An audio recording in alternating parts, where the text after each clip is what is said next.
A standard face mask can supply up to 15 litres of oxygen per minute.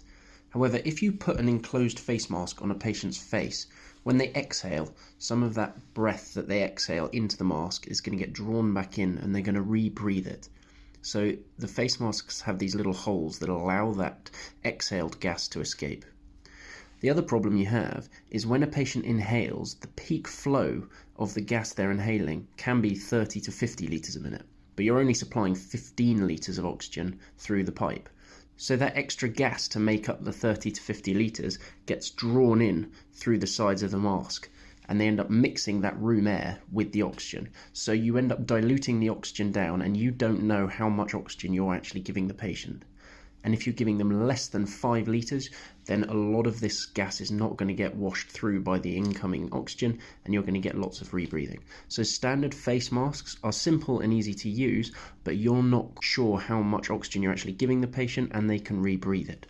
So to get around this problem, we often use non-rebreathe masks. So these have got the added feature of this bag, which fills up with oxygen. You're still giving 15 litres, but when they inhale both from the 15 litres and from the bag, and usually that's enough to mean they're not needing to draw in lots of room air as well. So you can usually be sure you're giving them much more oxygen, up to about 80%, but it still will vary if they're breathing very quickly or if they're not getting a very good seal on the mask. This is why we have Venturi masks. Venturi masks have this amazing nozzle, and if you've seen our video on the Venturi effect, you'll see how it works.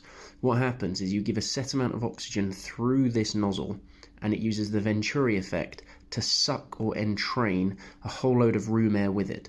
And the nozzle is specifically designed so that if you put a certain flow through, it will always draw in a certain amount. So for example, the blue Venturi mask gives you 24% oxygen to the patient because you put 2 litres through the piping, and it will draw in 25 litres of room air for each of those 2 litres. So the total flow will be 50 litres, getting 24% oxygen.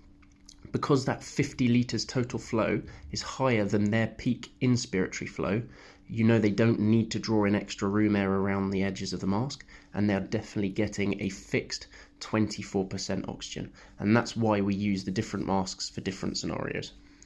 If you want to learn more about oxygen face masks and oxygen delivery methods, we've just written a nice post on anaesthesia.com. Tells you everything you need to know, so go check it out.